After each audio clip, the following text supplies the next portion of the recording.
make sure they stabbed the right people, Britons formed into primitive gangs called tribes. And like many gangs, they got into graffiti, vandalising the countryside with gigantic doodles, like this badly drawn horse, or this decorative pervert. Before Snapchat, hills were the most efficient way to distribute dick pics to a wide audience. As a result, this site at Cerne Abbas became the second crudest hill in British history, after Benny. There's disagreement about how old the Cerne Abbas giant actually is, especially since he's still young enough to get wood. What's not in doubt is that he represents the birth of British art, being the biggest example of a noble visual tradition that's echoed down the ages.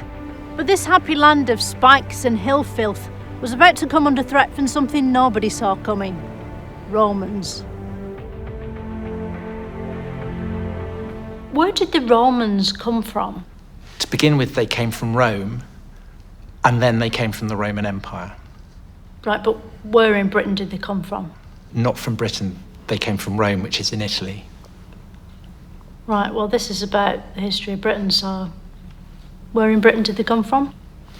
Well, the Romans came from Rome, and they headed northwards and conquered most of Europe. And then they crossed the English Channel, and they conquered about half of Britain. And where did they go once they were in Britain? Well, they tried to get to Scotland, but they decided it wasn't worth the effort of going there. Yeah, I felt that.